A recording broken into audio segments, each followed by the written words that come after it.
Hi, and welcome. You're listening to the X22 Report. My name is Dave, and this is episode 1345A, and today's date is July 31st, 2017, and the title of the episode is The Economic Euphoria Has Reached New Heights. When it crashes, you know what happens. Let's get into the economic collapse financial news. Now, the euphoria in the economy, well, it has reached new heights. People are looking at the stock market, and there are many individuals out there who believe that this economy is one of the best economies they've ever seen. Now, remember, there's a majority of people around the country that realize, and this is why they voted for Trump, because they realize that there is major problems in the economy. And they didn't want Clinton to win because they knew that these problems would continue. They were hoping that Trump would come in and change everything. Now, a lot of people thought this was going to happen very quickly. And I think what everyone didn't realize is how entrenched the deep state was and how long and how powerful they got over the many years. And what we're seeing through the stock market, through all the fake manipulation, is the ability to keep this euphoria, this illusion alive for such a long time. And what we're starting to realize is that there are central banks, there's countries that have been purchasing a lot of stocks, a lot of tech stocks, keeping the market up. We understand that the Fed has a trading desk, which is trading and pumping money into the stock market.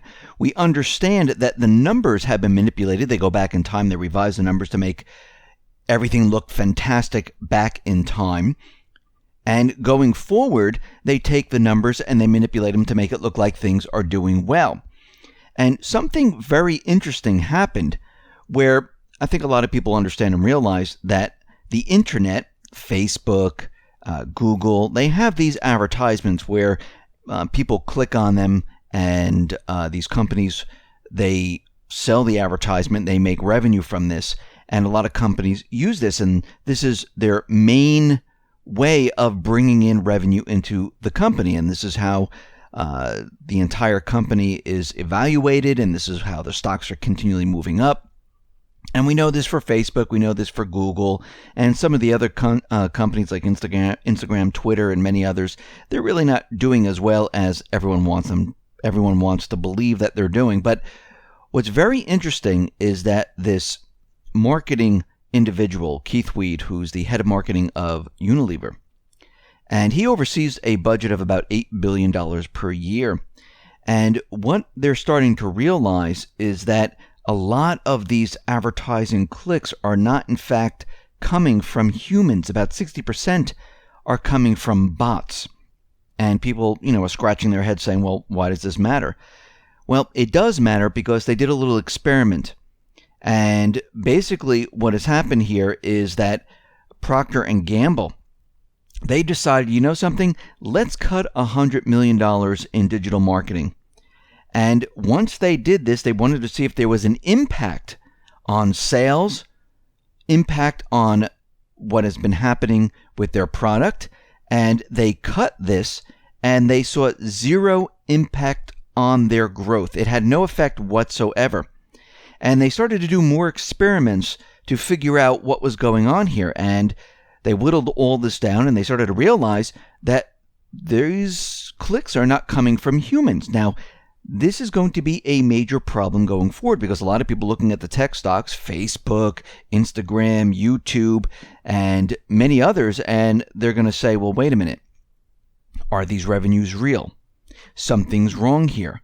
And if or when these corporations start to scale back their advertising, this is going to be a problem.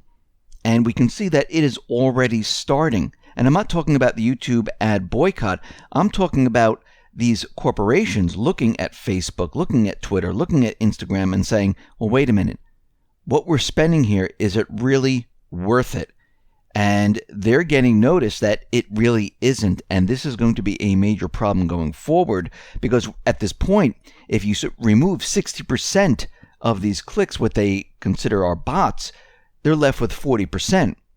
And most of these companies, they're not going to be able to make it. And this is going to be a major problem in the tech arena and for the stock market. Now, when we look at the economy here in the United States, what are we seeing? We're seeing the illusion being kept alive. Now, the way the illusion is kept alive is they keep everything pretty much static. They make it seem like things are improving, but when you manipulate, when you have hedge funds investors, say, invest in homes, they can't continually do this. What happens is the pending home sales, the existing home sales, the new home sales, they go up, the next month they go down, the next month they go up. But really, when you look at it over time, it's really gone nowhere. Because in a normal free market economy where people are driving the economy, and we've seen this prior to 2008, everything continually moves up because there are more and more people coming into the market. When you have the central banks trying to control it, well, they can't do this in every aspect, so you see the big ups and downs, but actually the economy is going nowhere, the housing sales are going nowhere, and pretty much everything is going nowhere. And this is what we have been seeing for the last many, many years, especially with home sales. And we know that there's hedge funds and investment companies. They've been investing quite a bit. They've been buying up homes, keeping them off the market, renting them if they can. And we see at this point that the housing market, existing home sales, pending home sales, new construction, well, it has really gone absolutely nowhere. And when we look at pending home sales right now, we can see the pace of home sales is now unchanged since May of 2015. Now, they were able to prop it up from the Great Recession, and it fell a little bit, but basically it's been very, very static, and they really can't get it to move anywhere. And we're starting to see that there are signs that home sales, retail sales, manufacturing, all of this is starting to give way right now. Now, there's a lot of soft data coming out, and the soft data is saying that, yes, things are good. I mean, if we look at the Dallas Fed activity, they're showing an improvement. Now, this is the soft data. When we look at the hard data, well, the hard data is crashing. So we have a complete and utter disconnect between soft data and hard data. We're also seeing with the Chicago PMI, it has plunged most since February 2015 to 58.9. This erased all of July's surprise gains as new orders growth slowed and prices paid accelerated. And when we look at the economy and we look at the real stats, and I'm looking at John Williams at shadowstats.com, and he really breaks it down very nicely in how the economy is doing.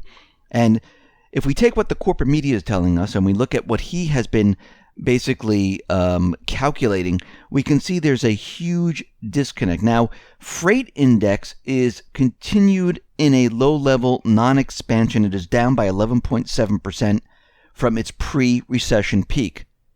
We see motor vehicle orders and shipments, they have declined in June. We see home sales, related construction in the second quarter of 2017. Well, new home sales are realistically down negative 12.3%. Existing home sales are down negative 3.7%. Building permits are down negative 13%. Housing starts are down negative 21.9%. Single units are down negative 7%. Multi-units are down negative 47.3%. And what we're seeing right now is this huge downturn. Now, again, if you go by the Fed and the corporate media and the manipulated statistics, it makes it look like everything is fine. This is what's been keeping the euphoria continually improving and reaching new heights. They want this to happen. They've done this back in 2008. They did it back prior to 2001, going back throughout time because they want everyone in the market. And once everyone is in the market, this is when they bring it down. But the actual statistics, and I'm not talking about the double seasonally adjusted statistics, the revised statistics that they go back in time and make everything look fantastic, even though it was absolutely awful. We're looking at the calculations before the manipulation. We're looking at unemployment before the manipulation, and that's actually around 23% unemployment right now. And what they've done over time is they've continually manipulated it very slowly to make everyone believe that it was getting better. And we knew it wasn't making sense because when we looked at it, we said, okay, when unemployment was at 10%, we had less stores closing. Retail was still pretty darn good. But as unemployment dropped 9, 8, 7%, more stores were closing, retail sales were declining, it didn't go to online, that is a myth, and as we approached 5%, 4.7%, this is the worst retail market we have ever seen. People are saving less money. And this is how you know that everything is completely manipulated. Because when the real world doesn't match up to the manipulation, someone is lying. And the real world, that's not where the lie is. It's with the government. It's with the Fed. It's with those individuals that want you to believe that the illusion is alive. Now, remember, the central banks have been preparing for this crash. The governments around the world, they've been preparing for this crash. They've been keeping everyone in this illusion where they're using stress tests. They're telling you everything's fine. And we're seeing little anomalies here and there where we're seeing Home Capital Group, where that bank is having troubles. We see Banco Popular, a lot of Italian banks, Deutsche Bank. They're all having problems. And we understand now that the EU is going to freeze bank accounts so no one can take their cash out when things start going south. Now remember, they're going to freeze the accounts way before they announce there's problems because they want to make sure that all that cash stays in there, and they need it in there for the bail-ins. Now what's also very interesting is that the EU has a deposit insurance scheme. And basically this might even result in a ban of cash. But what they're doing right now, and this is called the EU Single Resolution Board, they issued a statement with the exact title, Single Resolution Board collects 6.6 billion euros in annual contributions to the Single Resolution Fund, now reaching 17 billion euros in total. Now, we need to look at this a little bit closer. They've been building this up for quite a while right now, over a period of 8 years. And by 2023, they're hoping to have quite a bit in there. Now, the target is intended to be at least 1% of covered deposits by the end of 2023. And there's 3,512 institution banks and investment firms that have been contributing to the fund. Now, the goal, the whole entire goal, is to create an emergency safeguard that can be used as a measure of last resort. And we can see right now that what they have in the SRF, well, this emergency safeguard can't cover anything. Think about this for a second. There are over 1 trillion euros of non-performing EU loans. Italy alone has about 276 billion euros in non-performing loans. Greece, Cyprus have NPL ratios of about 46 to 45%. Bulgaria, Croatia, Hungary, Ireland, Italy, Portugal, Slovenia, Romania all have NPL ratios between 10 and 20%. And in Greece, we can see nearly 7 years, 13 austerity packages, and 3 bailouts worth a running total of about $366 billion. The Greek economy is still struggling.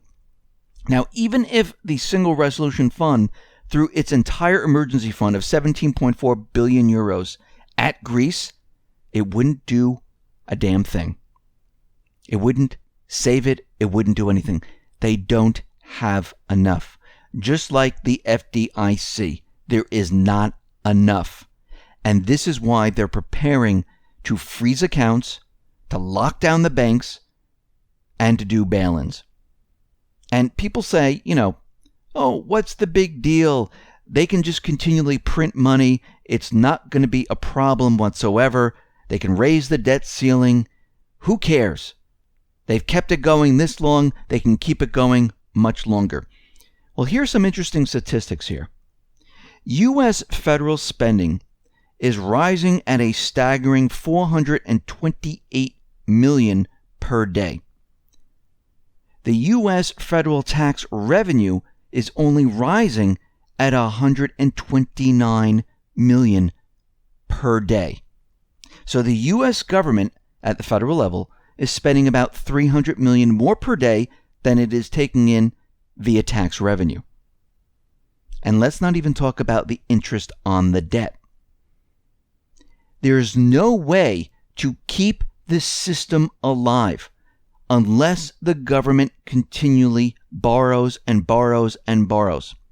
And when they do this, the rest of the world is going to lose confidence in the dollar. And we're already seeing this. A lot of people say, where are we seeing this? Why do you think other countries are trading outside of the dollar? Because they just hate, dealing with the U.S.? No, they understand that the dollar is going to crash. They understand they can't wait for the last minute. They need to protect themselves. This is why China, Russia, been trading without the dollar. Iran, Saudi Arabia is making a deal. Qatar is making a deal. India is making a deal. Many of these smaller nations are already making bilateral trade agreements to make sure that they are safe. Countries are building up on their gold stores. Actually, China, their gold reserves have surpassed 20,000 tons right now.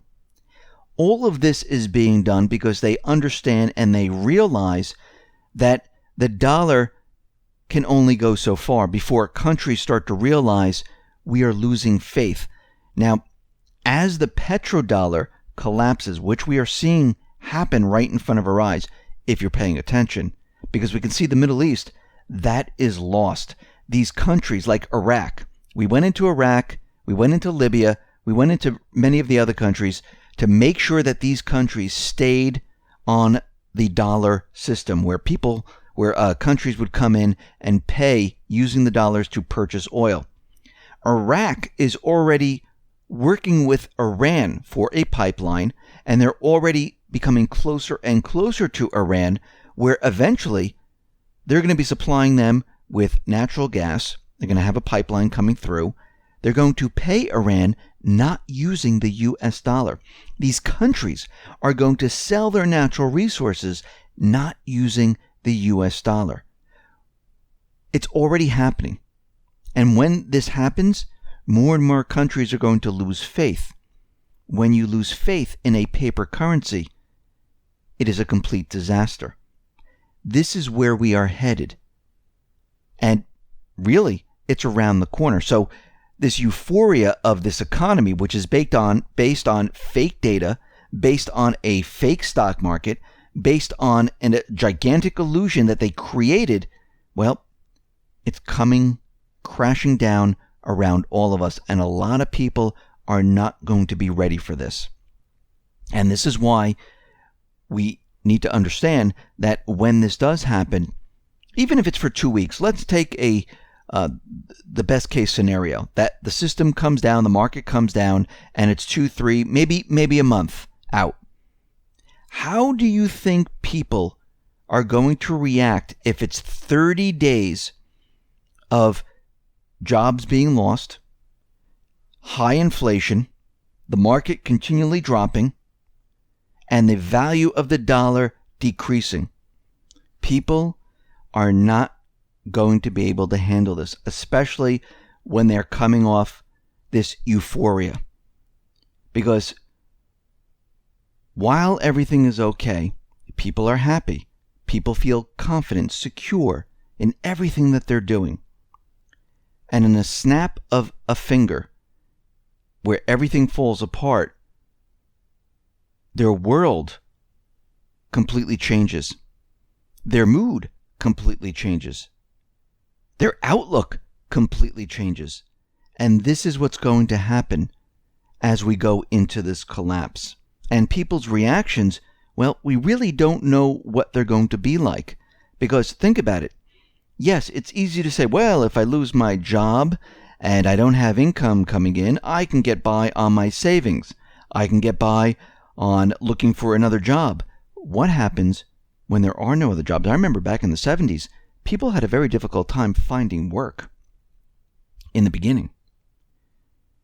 This time around, as we saw back in 2008, there might not be work for a long time. If they have to freeze your bank account, what funds are you actually getting out? If your property taxes are skyrocketing because the municipalities can't make ends meet, how do you stay in your home? How do you keep the electric on? How do you survive through all of this? And when this hits home, people are not going to know what to do. Their reaction and what they think they're going to do is going to be completely different on what is really happening. And many people are just going to freak out. I mean, think about the Great Depression. People were jumping from buildings. They didn't know what to do. Everything was lost. So this is why I've been out there. This is why many people have been out there saying that, yes, this is coming. We don't know when, but you need to be ready and prepared for this, because when it comes, you don't want to be one of those people. You want to have some type of control. I mean, is it going to be perfect? No. But you want to say, listen, I've done my best. I have the water. I have the food. I have cash on hand. I have gold and silver. I protected myself as much as I possibly can. I can weather this storm. And this is what we've been talking about. This is what we've been preparing for. And this is what you need to continually do until that time hits. Listen, everyone, thanks a lot for listening. Be well, be safe, and especially be prepared. Thanks a lot.